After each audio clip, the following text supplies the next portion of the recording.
You arrived in Ireland on Sunday. What have you been doing all week? What have you been doing in Ireland all week? Well, I've been out with my family now, so we've been out just kind of seeing stuff with the zoo, taking kids out. Can I just tell you, this man has the most beautiful family, beautiful wife, really nice people, easy to please. I mean that. We've been together for 2 days recording in the garage for CH Promotions. We've done everything. We've been to the zoo, we went to the Corky Park today, went to the pet zoo. There's one woman who could tame him. Her name is Guinevere. Man, what was she, 2.5? 2.5, yeah. This man was led around the zoo by the hands, like this. Okay, hang on.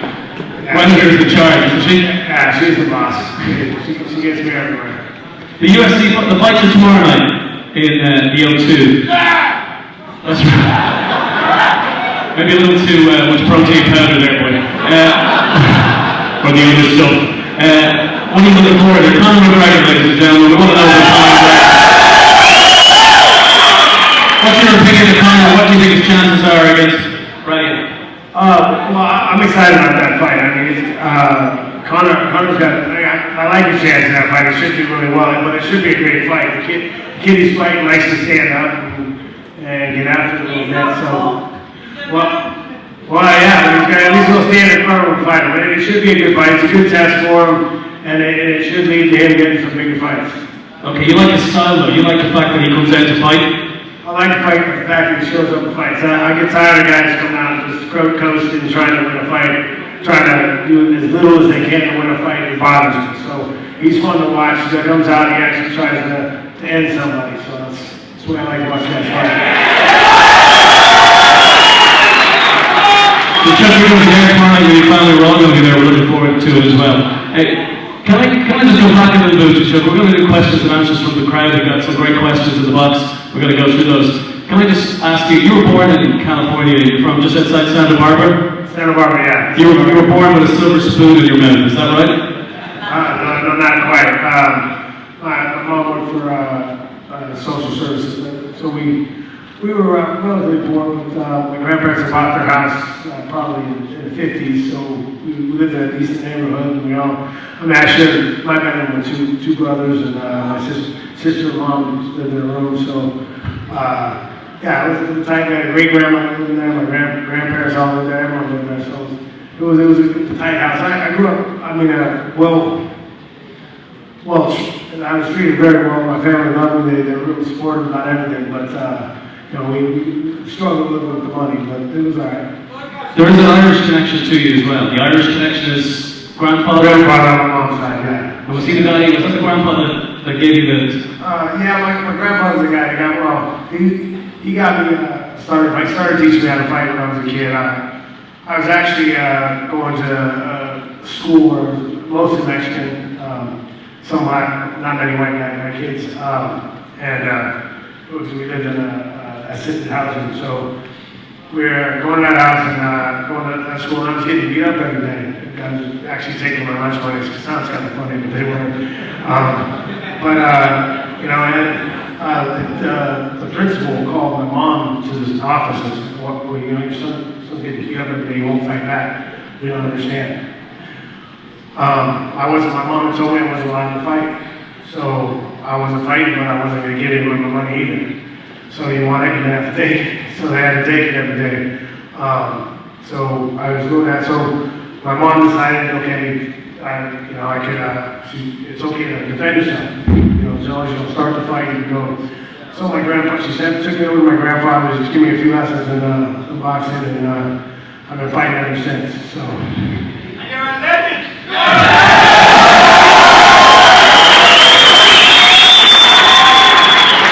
When was the last time that somebody took your lunch? It doesn't happen. No, I've seen them in the restaurant. I think the waitresses want to take your plate.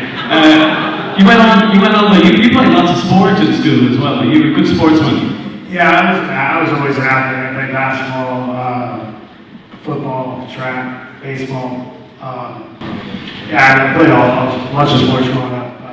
Didn't play soccer, but soccer was the same season as baseball when it's football. Same season as football, so wasn't playing any soccer. So. When did martial arts start to come on the scene? When did you first throw your first kick, or got to a lesson? You know, honestly, I used to watch Kung Fu Theater, and they had these demonstrations in the middle about martial arts demonstrations, and I was all excited about it. I kept asking my mom to take karate, so I was trying to learn out of books, go to the library, and trying to learn how to do stuff, and then after bugging her for about 2 years, my mom finally got me into school when I was 12, and I never looked back. I've been training 5-6 days a week since, so it's been, I fell in love with the martial arts and love fighting. I was in there, I used to laugh at me. You aren't even doing anything? I'd sit there in the room with my bag and wait for people to come in and spar with me. Yeah, they didn't come too often. you were a linebacker playing football? You were a linebacker? I played linebacker, yeah. And when you were good at football as well, when did you make that decision? That you're not, football was it for you, that maybe wrestling, grappling? Well, I actually got into wrestling because our football coach told me we had to. If you weren't doing any other sport in the winter, I wasn't playing basketball, so they said you had to wrestle. So, and I just happened, I was good at it. I was just pig-headed and wouldn't give anything up. I wasn't real technical. I was just real mean and strong. So did well in high school. Wanted to go to college and do both football and wrestling in college. And then at the end of my freshman year, it was just too much between school, and I had to pick one. They wanted me to cut weight and go down to 77s, and if I cut weight, I'm going to be too small for football. So it was kind of I picked wrestling, and it was a good choice. I'm glad I made that choice. So.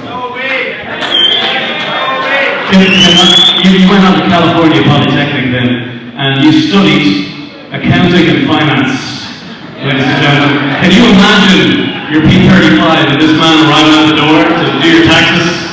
You would cheat your taxes. What made you take accounting and finance? What was going on there? Honestly, it was my freshman year in college. At Cal Poly, you had to declare your major, and I was good at accounting and good at math and accounting.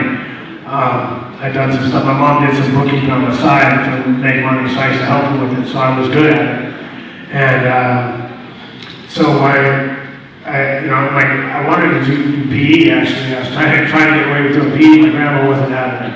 She said, "No, that's not a real major. You never know make money." So I went with the one that was easiest for me. I thought was accounting. So you finished college. You did well in college. You started kickboxing in college.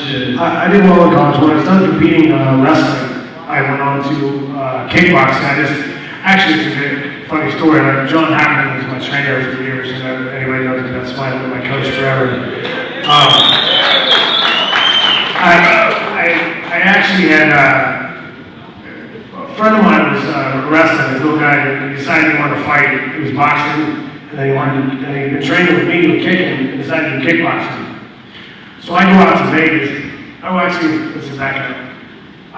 The guy comes in, a black belt comes into my old karate school and wants to challenge the school. And I wasn't training there anymore, but they called me up because they didn't really have anybody to champion their style at the time. So I came in, and it was John Hackman, and I go in, and we're doing sparring, we do wall training and some stuff where not a lot of strikes to the head, but I took him down a couple times and did a couple things, but at the end, oh man, yeah, you kicked his ass. You did it. And I looked at him like, what fight were you watching? I don't know what you had. And I hadn't had anybody handing my ass in years. And I was just going, what? So anyway, right after that, I got his card, and he said, yeah, if you want to come train, give me his card. I went to Vegas to watch my friend fight. We're at the weigh-ins, and the main event heavyweight guy pulls out. So my buddy goes, the promoter, and he goes, hey, your buddy Chuck, he can fight, right? You think he'll fight this guy? You can ask him. So I said, yeah, sure. Well, why not? I'm here. I'll fight. And the commission actually didn't allow it because the guy was 15-1, and I didn't have a record. I was 0-0. I never fought. So the promoter said, well, why don't you just go train and come back and get you the next kickboxing fight if you want. So I said, you know what, that's not, hey, I just met that guy who just kicked my ass, kickboxing guy, let's go train with him. So I went to John's house, called him up, and we gave him his house as part. It was him and his karate guy named Jesus Sanchez there, and it was me and him. Now, at this point, I'd never done straight boxing. I'd done all sorts of fighting with kicks and punches and bare knuckle. I'd done a bunch of stuff, but I'd never done just boxing. So he goes, oh, well, let's just do some boxing. Puts his hand on, okay, whatever, put on boxing gloves. We started sparring, and about 19 minutes later, he says, hey guys, how about we just train? John handed me a 19-minute beat. I mean, I don't think I've ever been hit that many times, but I didn't go down, I didn't quit, I didn't do anything. So after that, you know, we were going down, we're about to leave, and it was raining, and I come up there on my motorcycle, and John goes, you're gonna come back and train tomorrow, right? Yeah, I'll be out there, because I'm fine. I know. And he's all, well, here, throw the keys to the brand new truck. And I drove home in his truck, drove back the next day in his car. So we were friends ever since, and trained together ever since. So we're still training together, so.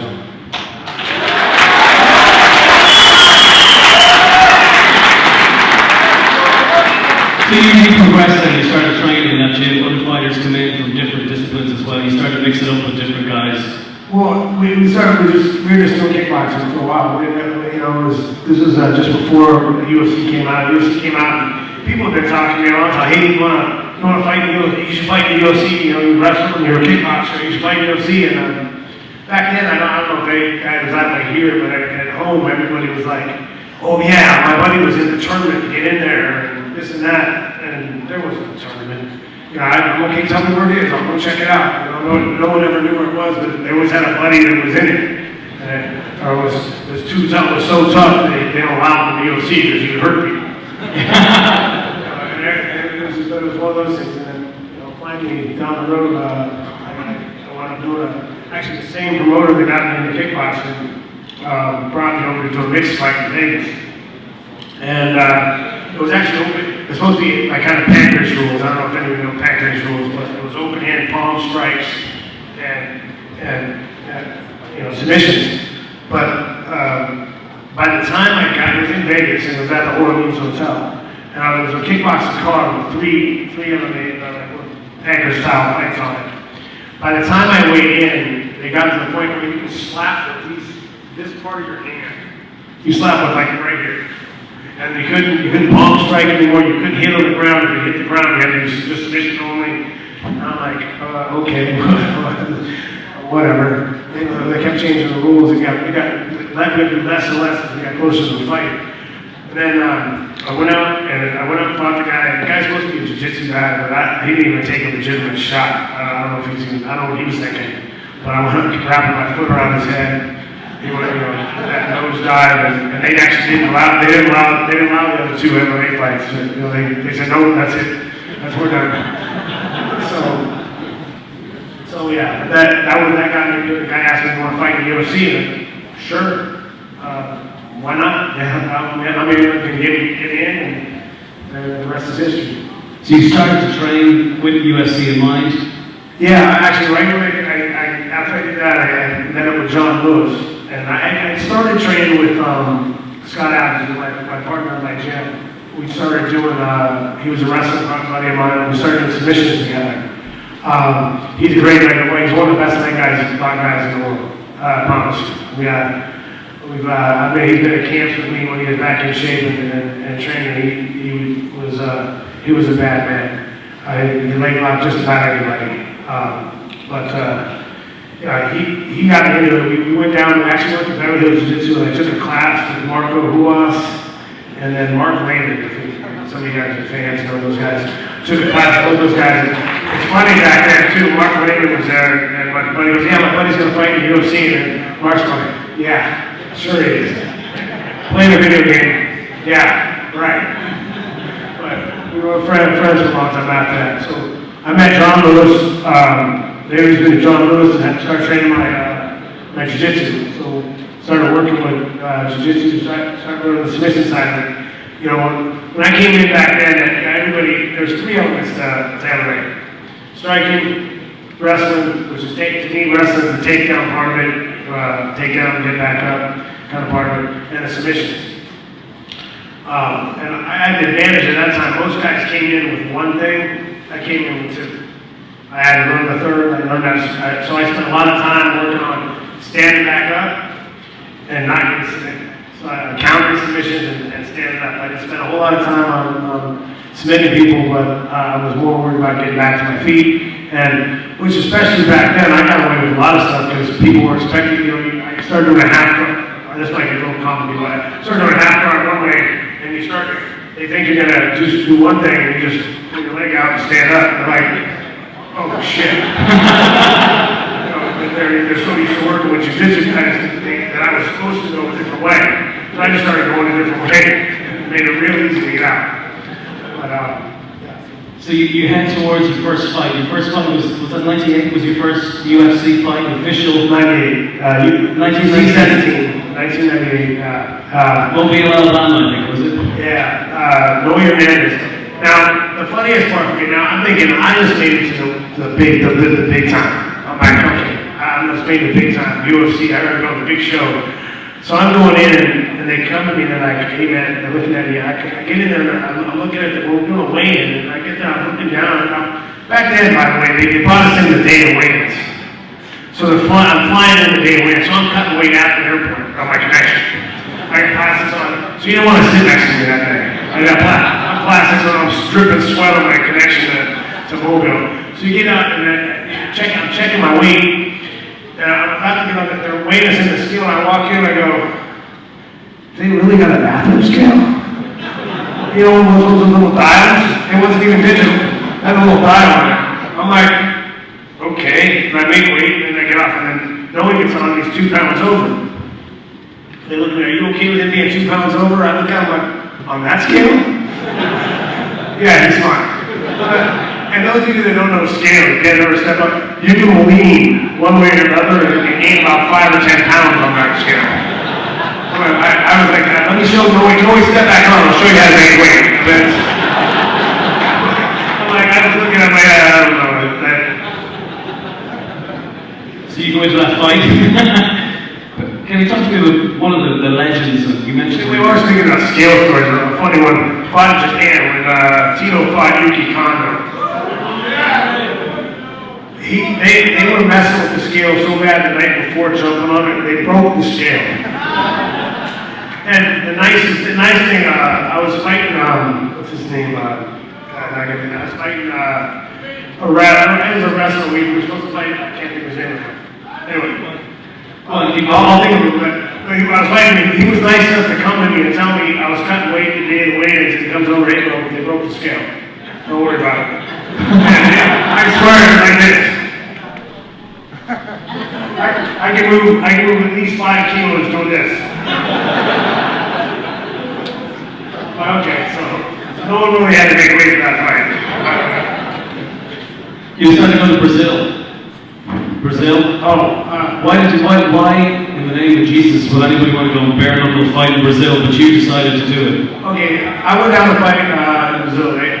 I got the one fight in the UFC, and then the manager hadn't got me in. I'm yelling at this guy, I'm like, hey man, I need a fight. You got me in the industry in this, I'm doing this MMA stuff, like, give me a fight. So he got me a fight down there. I was supposed to be in a tournament, and then they decided to do the 155-pound tournament, and then do some 3 super fights. Actually, Vanderlei Silva fought that night. I fought Pele, he fought another guy, another American fought. But, so I'm going to fight Pele. Now back then I'd heard a lot of stories about how rough the crowd was, how rough worried about getting fighting in and out of the crowd. So you're thinking, well, okay, whatever. So I go down there, and we're walking in to go fight. Actually, the night before the weigh-ins, I got Pele throwing his shoulder into me and trying to fight. I'm like, dude, come on. We're getting paid to fight in about 24 hours. We'll be okay. And down there, it was a real fight. You weren't, no gloves, going strikes illegal. You weren't allowed to eye gouge, bite, grab the ropes, and I think you couldn't put oil on. Those are all over. Those are the rules. Not to mention, they have a ring. It was a ring, a regular ring, but it had a net from the edge of the rope down at an angle. So there's a net underneath, so you couldn't slide out of the ring. But you were underneath, at the end of the fight, I had him underneath the rope with, hitting him outside the ring. He was stuck in the net. I had him stuck in the net. It was pretty funny looking. So I'm walking out for this fight. So me and my buddy, this corner of me, we're walking out, you know. I'm hearing all the stuff about the fans being rough, and then I look at half the fights where half the crowd was wearing shootbox shirts. So, okay, that's not good. That's probably not good. So I might have some trouble getting out of here when this is done.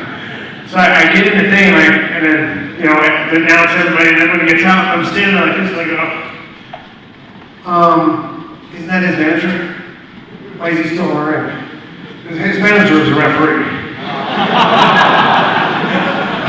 I'm like, okay, it's gonna be interesting. So it was a 30-minute fight. I won the fight. They gave me the decision. I won the fight. Everybody was great. People were really nice. I think they had a bad reputation for other things. I think mainly down there, a lot of times it was one school versus the other school, and then something happened around, and we got a riot in the ring in the cage, but it's the two schools getting in trouble. They're having problems. It had nothing to do with, you know, just being bad fans. So you survive Brazil, you kill everyone who's there, and then you move on, you come back, you start to get a series of fights, you lose one, you start to make victories though, and you become really a contender for the UFC title. It's time for you to look for a fight. You want to fight Tito Ortiz? Yeah, well, actually, it was 2002, I was the next guy, it's time to go to before that, they had Randall was coming down from heavyweight. And I actually went to Dana and asked him, I want to fight him, because he said whoever he fights, the winner of that fight gets the title shot after.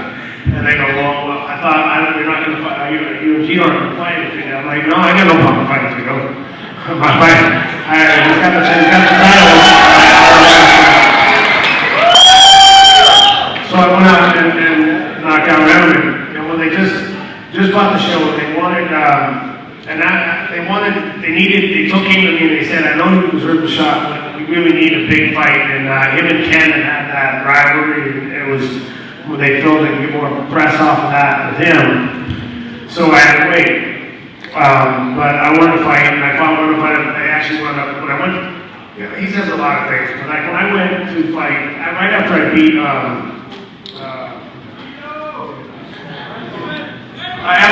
Vitor Belfort.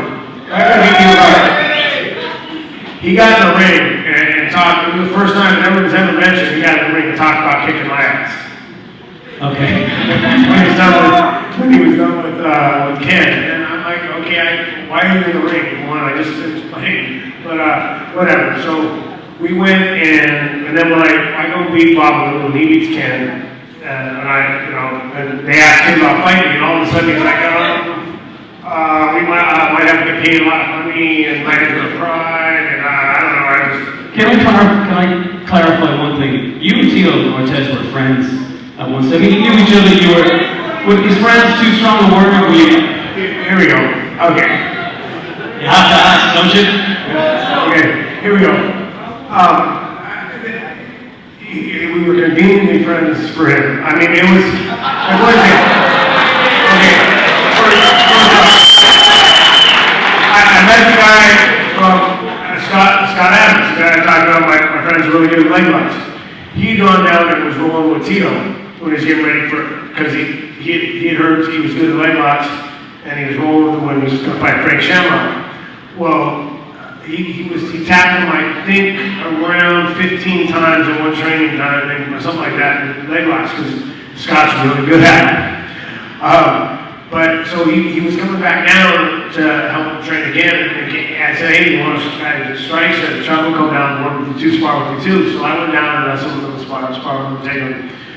And as far as being friends, I mean, I didn't have anything against the guy. I liked the guy. I wouldn't have a problem with him. I didn't really have any.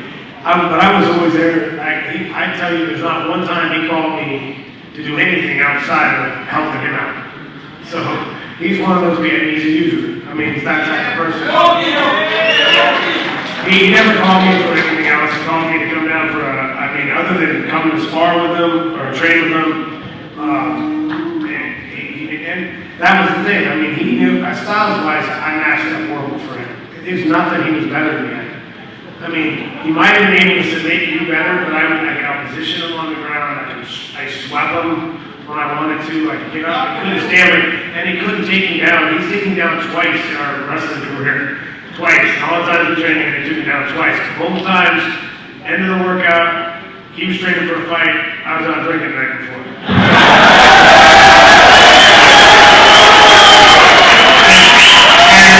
And to be honest, I was kind of like, okay, we're on the edge, and if you want to keep it, I'm not sorry. But he couldn't wrestle, he didn't know wrestle. He's a style of wrestler I always liked wrestling. He's my favorite. He tries to muscle me. You're not going to bully me. No, but I'm never been muscled by anybody my way. I got wrestling guys who are just as strong as me, but no one's going to bully me. You're not going to force me into something. You're not going to, you're going to finesse me. Guys, if you want to get something, it's going to be slick guys who have a better chance. I always had a hard time wrestling guys, like, they're not trying to muscle them too, but like the lighter guys that are fast, quick, and got good moves than even the big heavyweights. Most of those guys are not. You finally got to meet him. UFC 47, April 2nd, 2004. After a number of different fights, we don't have time to go into every single bout before that, but let's talk about the first time you met him competitively in the ring. You were ready. Yeah, first time I met him, actually the first time we fought, it was finally I got a chance to fight Drew and probably if your fans are all over, you've seen it, you know the fight, so again, the only thing you probably don't know, at the end of the first round, I kicked him, and I don't know if I seen me kick him in the head with my right leg. I walked back to the corner like this, going, oh shit, that hurt. I tore my MCL like 3 weeks before the fight, so my MCL was banged up. And so, okay, don't do that again. Go over there, walk over there. I'm not going to do that one again. So it was a good fight, but obviously the next round I just knocked him out. So. Although he's been hands to this day, still say I never knocked him out. He says you didn't knock him out. Well, his fans say I never knocked him out. I never stopped him. Who thinks he knocked him out? Who thinks he knocked him out twice? Actually, the second fight I think he quit. The second fight because I dropped him I think in the first round. I think it was the first round or the second round. But I was on top of him going after him and I think it was Matt got in. Who was the referee at that time? By the way, he asked him, move, I'm going to stop it, move, I'm going to stop it, move, I'm going to stop it. He moved. Got away. So I stood back up and went back at it. When I stopped him, I stopped him, he was looking at the ref. He was saying, move, I'm going to stop it, move, I'm going to stop it, move, I'm going to stop it.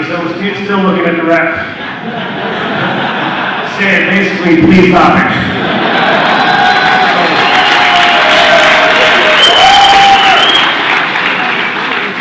One of the first time I became aware of UFC, I saw a TV show called Ultimate Fighter. You were on it. You remember that when that happened? Did that change everything for you guys in terms of fame, career? Did UFC just go through the roof when that TV show happened? Yeah, right after that show, it went from like I used to be able to walk into a place and tell you every guy that might know who I was. I walk in and go, okay, that guy probably does, and that guy, and that guy. After that fight, I got 60-year-old ladies. After the show, I had 60-year-old ladies at the mall. Hey, I saw you the other night. You couldn't, it went to everybody. A lot of different people knew it. So you do that show, or Ted's doing that show. The show is big. The next fight comes up, the big fight, and it's Horn, I think, as well. Or Couture, you get to meet Randy Couture again. Yeah. I know he beat you before. You got to fight him again. Yeah, I went against him on the show, and that's actually before that show. When I signed up for the show, my manager at the time wanted to didn't want to do it. He wanted to hold out because I had one fight left on my deal. I had 2 fights left on my deal. And they wanted an extra 2. I had 1 fight left on my deal, and they wanted 2 extra fights. They extended 2 fights to do the show. He wanted to. Like I told him, no, I got to do the show. I get the title shot. If I win this fight, this is a title shot. I want my title. I don't care.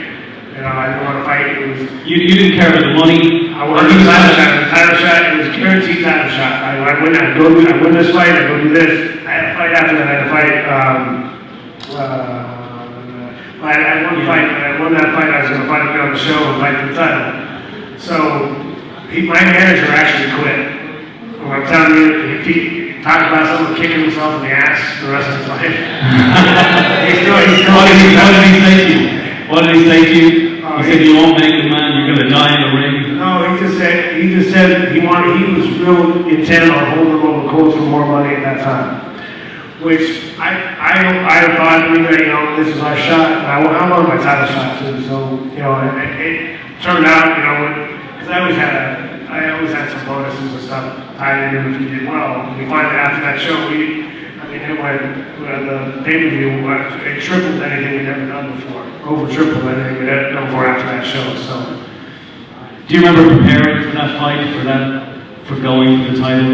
You know, what a lot of people here, and I know a lot of the questions, so a quick look at the questions are, what is it like standing outside the ring, the octagon, before it's time to win? You trained? Getting ready for that fight. Actually, we were sitting down with all my guys about to watch. I hadn't watched my first fight we fought since I lost. It was such a big deal to me to lose that fight and take Tito off the hook. And I was so pissed off about the way I performed.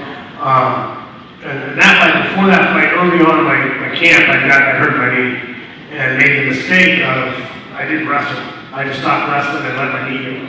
I was striking. I was in great shape. Everything was great. I just hadn't wrestled. So when I got in there, as soon as we started wrestling, and anybody that's striking and wrestling, there are two types of conditioning. Wrestling conditioning is totally different than striking conditioning. I can get in shape to do 15 rounds boxing and not be able to wrestle for 2. But it's a little different. So I hadn't watched it yet. So finally, I'm gonna fight him. So I got everyone around. I was sitting there watching the first fight when I fought the first time. I got about 2.5 minutes into it, and I go, it's over. I'm gonna knock him out. I got up and walked out. It was there. That's all I needed to see. I saw it. I was flat on my feet. I was tired, and I was still able to almost land stuff. I was that confident after that fight, after seeing the first 2.5 minutes of our first fight, that it was over. I was gonna knock him out.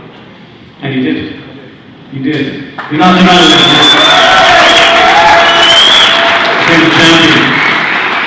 You wake up the next morning, you're the champion. Okay? Then you're gonna start defending your title. Right. Do you remember the first defense? Was it Horn? Was your first defense of the title? I think it was Horn. I was gonna play so I asked for him because he beat me. And I wanted to fight him because he beat me. Is that in your head then? No, I told him Horn. I think he should have beat me. You got a list. I think he should have beat me and I wanted to beat him. So they didn't like the fight. Dana didn't like the fight. Thought it was too risky. And even Matt Hughes, a good friend of mine, trained them. They all thought like nothing. They all thought it was a bad choice for me to fight. So I didn't want to fight. I never had to. I really fought for that fight. And then, like a week before the fight, Dana came to me. He's like, "Hey, you're the first guy to win a title and not come to us to renegotiate your deal. Well, what's up?" I'm like, "I still got 2 fights left." I'm like, "All right, so we're supposed to negotiate after this one." Yeah. And he's like, You're talking about Dana White. Dana White, you guys are familiar with Dana White, yeah? He can be a divisive figure. People think he's just in it for the money. He doesn't care about the fighters. They're slaves. Tito Ortiz said that he treats the fighters like slaves. But you were with Dana White from the start. "Yeah." Is he like that? Is he totally focused on the money? Does he love the sport? He loved the sport. He was a big fan. He was my manager, actually was Tito's manager too at the beginning. But Tito has, I don't know if you know, but he just one of those guys. He's not worth anything. His handshake's not worth anything. His signature's not worth anything as far as if the deal doesn't work for him, he'll just decide not to do it. He'll renegotiate as he goes. So he's just not a good person. Time is moving on, so I know so many, I want to get through as many questions as I can, because I think that's important as well.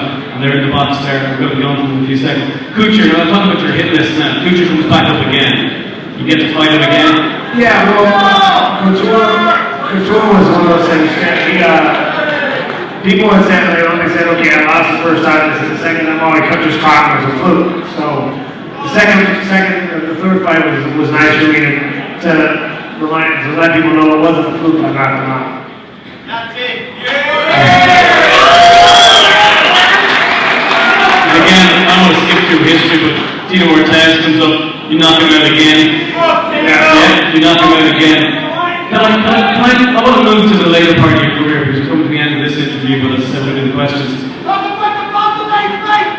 Yeah, don't worry, we're going to get there. We're going to get there. The question was, I want to ask you, you had it so good for so long, and then the losses started to come. Towards the end of your career, the losses started to come. What was that like? You're so famous, you're a hero to many, many people, but your own personal life, things might be going so good. You start to see those defeats. How do you deal with that? How do you step up? How do you wake up the next morning and say, okay, I'm going to train at the gym, I'm going to go back again? That's not hard. I mean, I got up, I always thought I made a mistake, and I thought I could fix it. The hard thing near the end is just deciding that it was over. Part of it was just I heard a lot of reasons why, and explanations for why I was getting hurt by punches that wouldn't hurt me. 3 years before I would walk through. And I didn't want to change my style. I didn't want to go and start wrestling too much. I'm a good wrestler. I do good jiu-jitsu. It's hard once you get out there not to fight the way you fight. I was used to walking through punches and just exchanging with you. I figured I hit harder than you do, so if you let me, I can take a punch. So I just go in and exchange with you. I'll take three to land the one that's going to knock you out.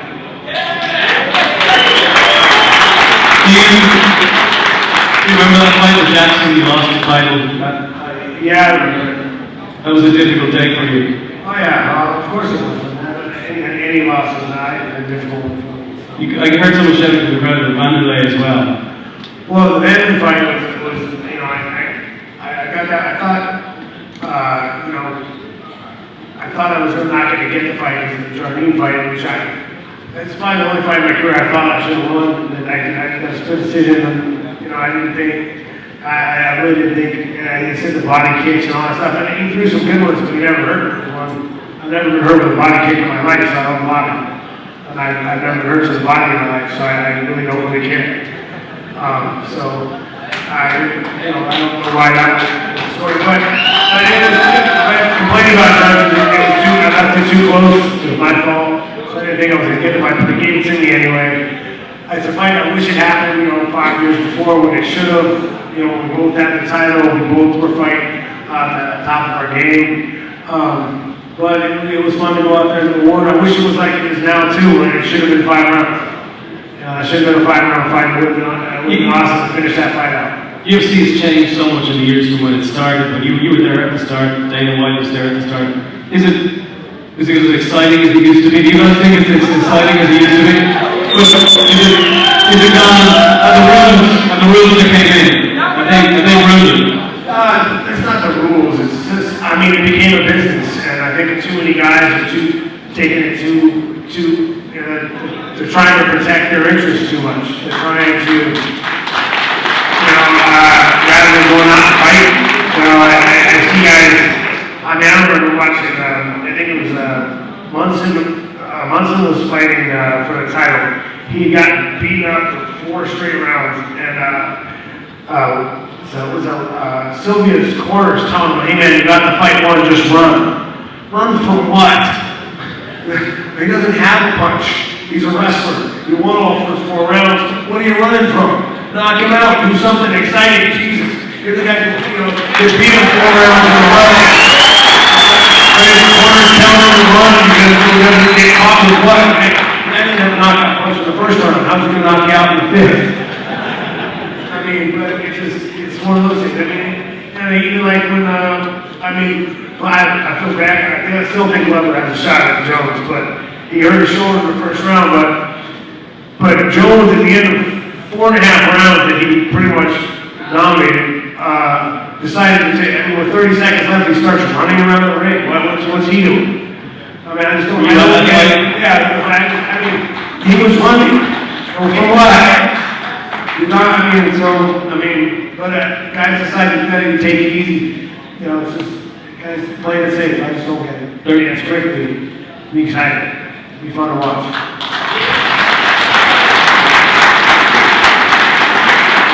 Evans, Sheldon, Franklin, Dana White comes to you and says, I think it's time, Sheldon. Are you going to him or what happened? People have that, misunderstanding. Dana came to me and we had a dinner and talk. And I told him, he waited, and I went there and I told him, I said, you know what, I'm thinking of retiring. And he went, I thought you were going to come back and beg me for another fight. Because he said, I wasn't going to let you, if you're going to fight. He actually said, if you want to fight, I'll let you go somewhere else, but I'm not going to fight you anymore. I don't want to see out of his eye, I just don't want you to get hurt. And he was working. Same thing, it's like a lot of people can explain, give me explanations why I can't take a punch like you used to, tell me how to fix it. You know, so, you know, if I can figure out a way, you know, I mean, watching her walk out, that makes me, I miss fighting, I miss walking out there, I miss being out there fighting, but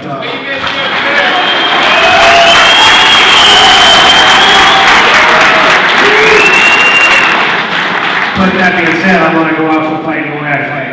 You know, I don't want to go out and come back and change my style and bore you to death for a couple fights to make money. But you also have in mind your family, and I can tell you this man, he's a real family man. This man loves his family so much. He takes them with him around the world. We were traveling in 2 different cars over the last week around going sightseeing. He travels with the kids, nobody else. He travels with the kids. Today he's stuck between 2 baby seats in the back seat of the Jeep like this. And every time I looked in the mirror, all I could see was King Iceman behind me. It was frightening. But so you made the decision, you made the announcements again. Actually, I made the decision in September. We made the announcement in December. And I told him to give me a little time because for me, it was a real hard thing. It's a hard thing to get in front of people and say, you know, and say I'm going to quit. You know, quitting was not easy for me.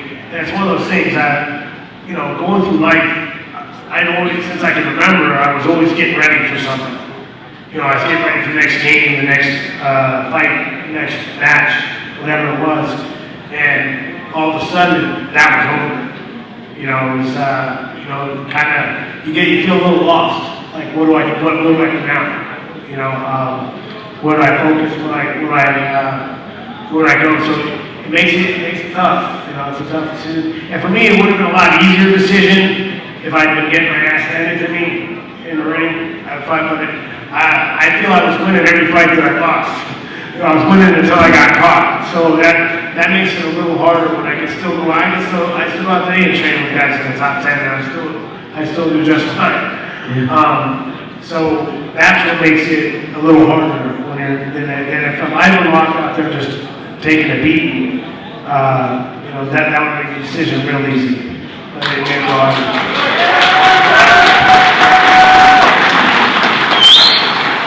Every interview that I watched with you over the years, then after that, the question would always be, will you come back? That's the question. Were you close? Was it ever really close? Did you ever ring Dana and say, Dana, I want to do this? It hasn't been close, no. You know, I said when I started talking back to Jones, I mean, he said something like, you know what, you talk Dana into it, go ahead. They asked me on the box, I think, if I'd fight him. I said, if you guys can talk Dana into it, I'll fight him. And then he was saying something, I don't know. I said, you know what, man, he's got a problem with me, you know. I don't think if he can talk Dana into it, or if he really has a problem, come out of my house and we'll figure it out.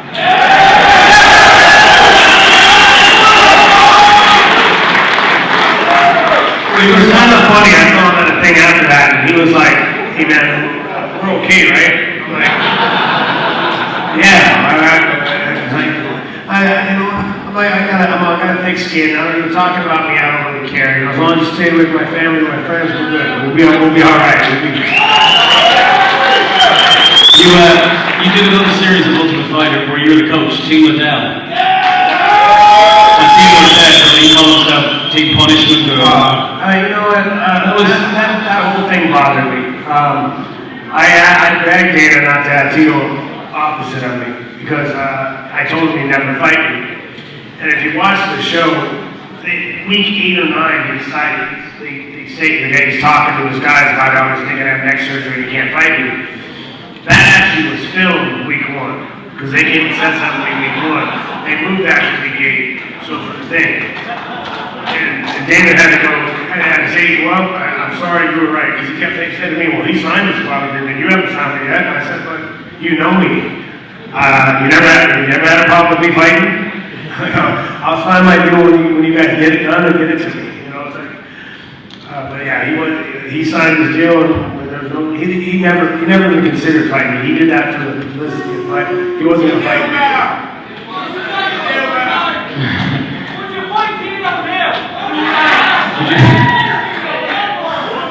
Honestly, I wouldn't see the point. I mean, the only guy, like, I'll be him. I think him right now. I still train, but not regular. But he beat what he beat. He finally got a win. He's like talking. Now he's acting cocky. I haven't seen him out. People said he's acting cocky and being an asshole again. But when you beat a 170 pounder. A 170, that's, he's 2 weight classes below him. I mean, that's 30 some odd pounds, and that guy's a small 170 pounder at that, and he's a big 205 pounder. You came quite close to punching him out though. There was a scene where you were coaching young fighters, and one of his fighters kicked one of your fighters in the face, and he went down, and the decision was against, there was a penalized decision, the decision was against his fighter. Then they start, if you use the language with young people, they start shit talking to you guys.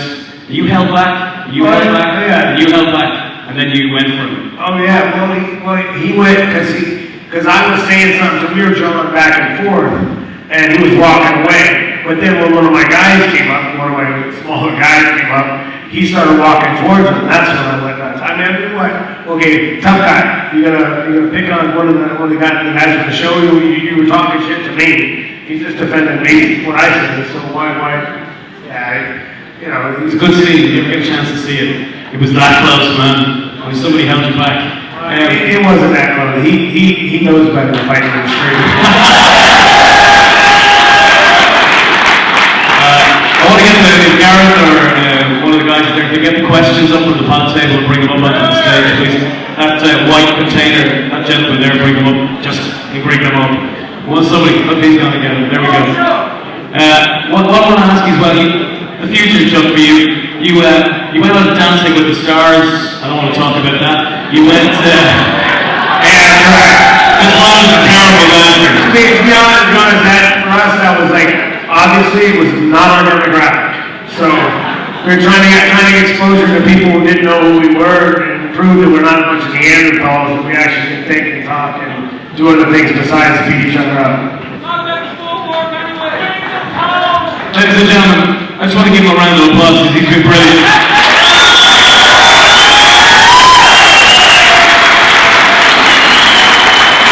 He's in there answering every question for everybody.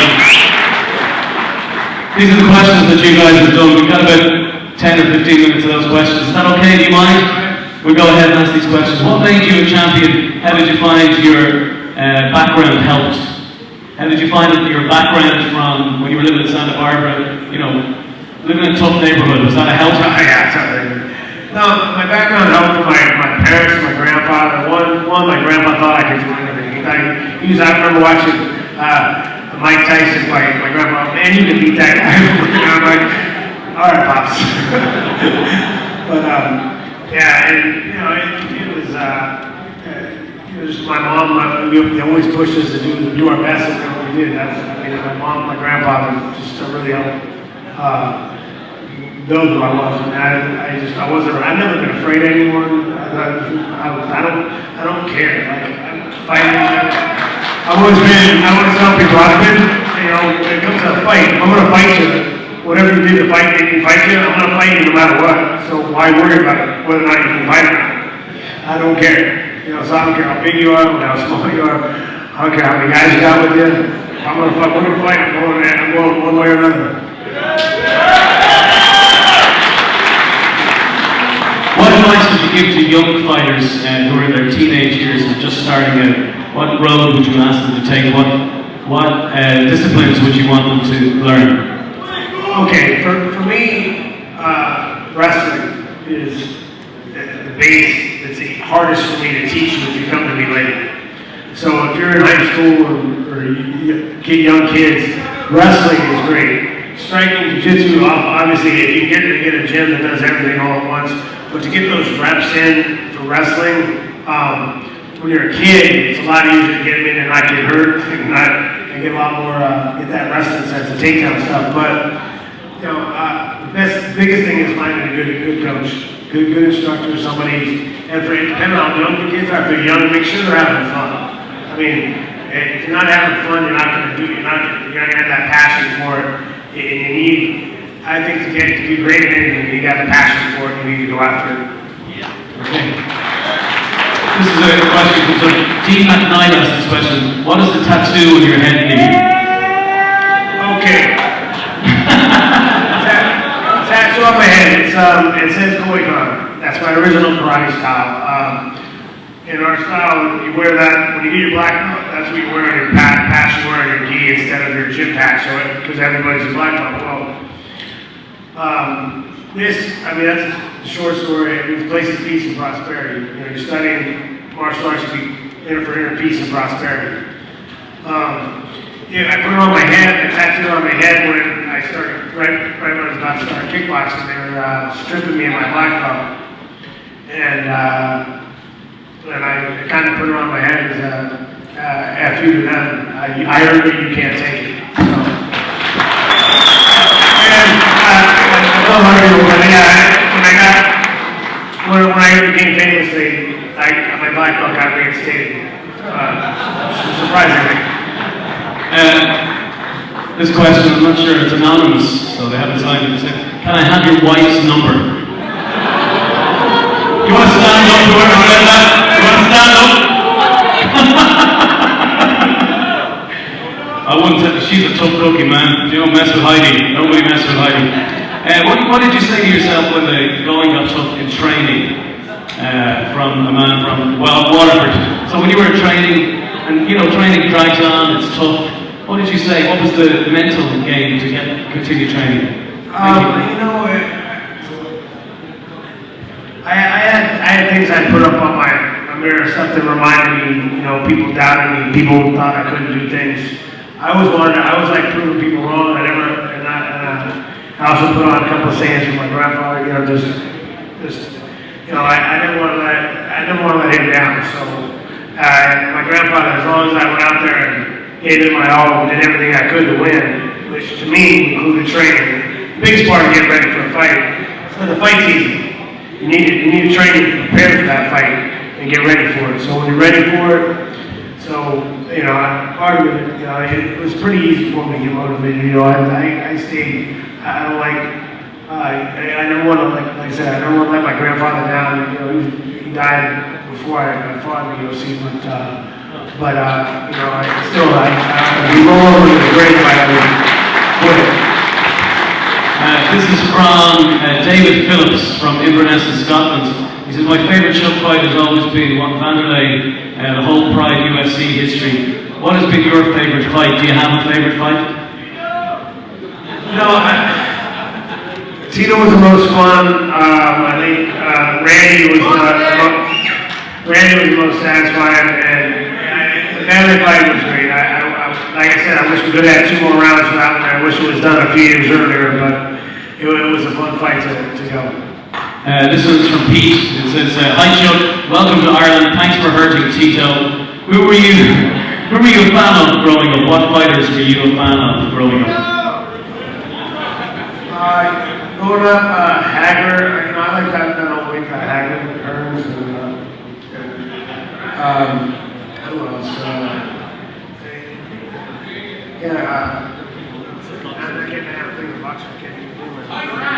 Michael Moore, I liked him when he was light. I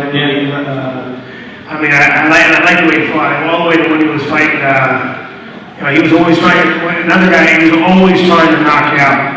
I mean, when he got knocked out by Foreman, it was because he was still trying, he won every round, he was still trying to knock him out in the end. So, not only did he catch him off, but he was, you know, I love watching him fight. Davey says, I think I'm your brother from another mother. Where's Davey? We'll have a look at you, Davey. Where's Davey? Does Davey look like you? I don't know, Davey. We'll see. We'll see. UFC is divided into two stations, I think, fighters and athletes. Can the UFC survive the wrestlers and hold down fight merchants? The guys who you were talking about earlier, wrestlers. Here's the thing. The guys that want to strike, that want to stand up and fight, need to learn how to get off their back. You ask my wife, you can see me pull my hair out. I lose my mind watching that. He's out. Just stand up. Okay, he doesn't know what he's doing. You know, it's not as easy to hold the guy down if he's trying to get back up the right way. I just don't think a lot of these guys they relax on there. They pull. I mean, I see wrestlers pull guard. You know, why would you pull guard? Unless you got an aggressive guard, you're gonna attack the guard. My guys, I told them, if you pull guard, don't come back to the corner. I mean, I got 3 guys that fought for me that can pull guard. 3 of them. That's it. Other than that, if you pull guard, don't come back to the corner.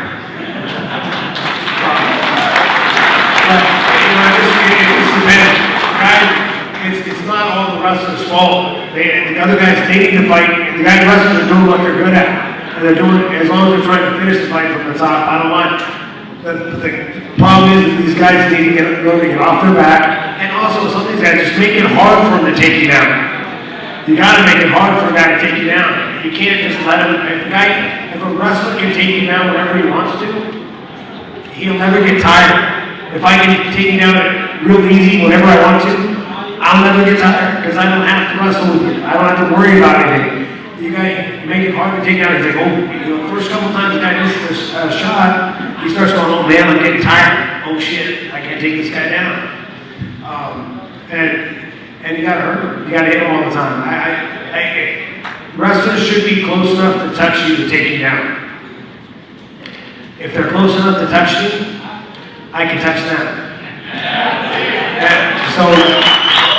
I used to make sure I kept my fist in their face whenever they got close enough to wrestle with me. And if you have enough, the problem is some of these guys that are striking, and I do some decent strikers just don't have enough power either. You have to generate some power because eventually a wrestler's going to figure out you can't hurt him. If you can't hurt him, they'll figure it out eventually. Like, oh wait, these punches aren't hurting. They're going to get close enough to take you down. This is from somebody with a heart, that's what it says. Do you regret not going heavyweight and being a 2-weight champion in your prime? I asked Dana to go to fight Silver. Silver up in heavyweight when he had the title. I'm like, that's terrible. I mean, I like the guys incredible. I like him, but I didn't like him. And he was all, he's too big, you can't fight him. And then when Randy fought him and dropped him with an overhand, he looked at me sitting right next to me and goes, I shouldn't let you fight. Yeah, but it is what it is. What's the crack choke? The big smoke is what we call it. But who was the toughest guy you fought in training, sparring, but never got to fight against from Arbo from Ballyfermot? So who's the toughest guy that you actually sparred with, but he wasn't on the roster? Toughest guy is Arbo. I had some tough sparring partners. I had a buddy that fought K1, great kickboxer, just not. Great kickboxer, but not. He never fought. He fought MMA for a little bit, but just really couldn't. He didn't have a wrestling background. Couldn't really get that. Glover's tough. Glover Texas tough, but he was learning on the training. I don't know. I trained with a bunch of guys. With different disciplines. Maybe you didn't have everything that was needed, but we're talking about. A lot of guys. Tough guys. I trained with great jiu-jitsu guys. Great, and just. you know, they just don't have the other parts of it. They, you know, sometimes you get a really great jiu-jitsu at it, but you can't really do, I mean, you can't strike, you can't wrestle, and they can't fight. This question says, what do you think of Russian fighters in the UFC? Russian fighters. How do you feel about Russian fighters being in the UFC? They're good. There's some really good ones. I mean, when I think of them, I don't know most of them, but I don't know personally.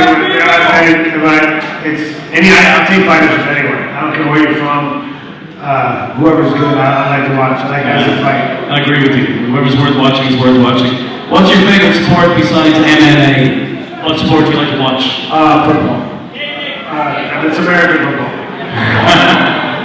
The football. I'm a Green Bay fan. Green Bay.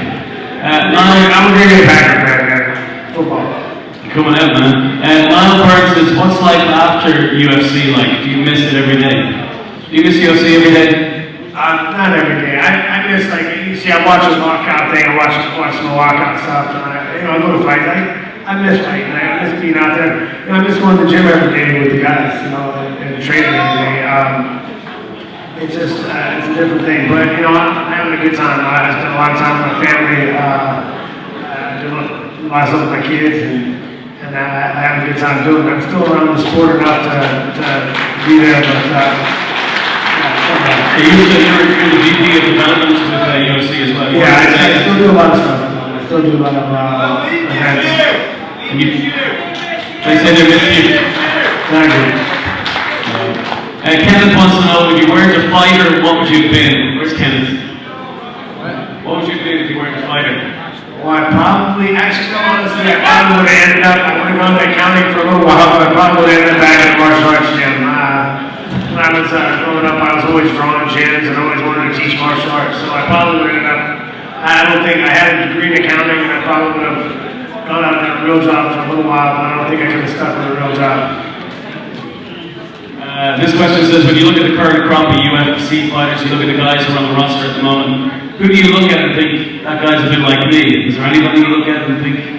Oh, I don't know. I never really think about it that way. Does anyone here think anybody is like Chuck? I don't think so, man. There's only one Chuck Liddell. That's not going to happen, man.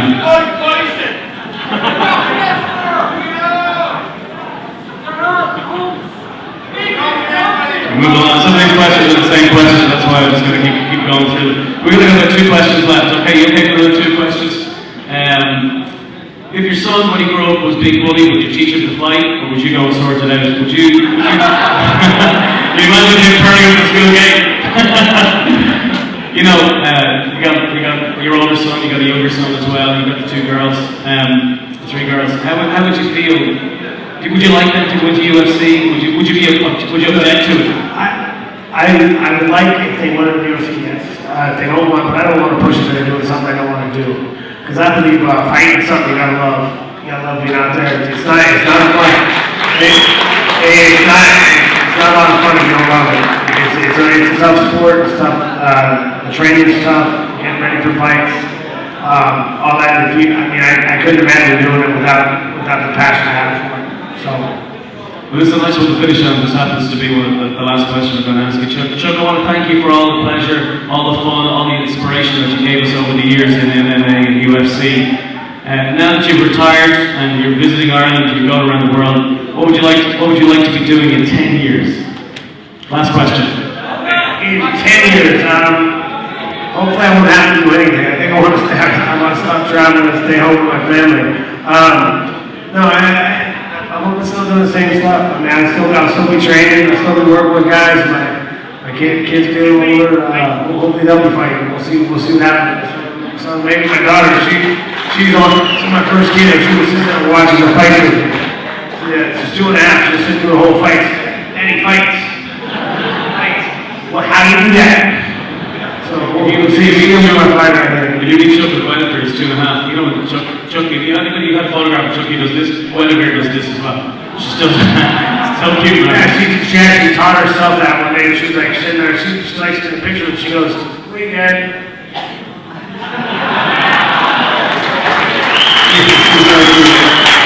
You're gonna be there tomorrow night. You're gonna watch the full card tomorrow night. You looking forward to the fights tomorrow I'm night? looking forward to the fights for sure. These are good fights. So Ian McCall is a good friend of mine too. So Ian McCall, great fight. It's gonna be the last two fights should be good. Okay. Ladies and gentlemen, shoot them down!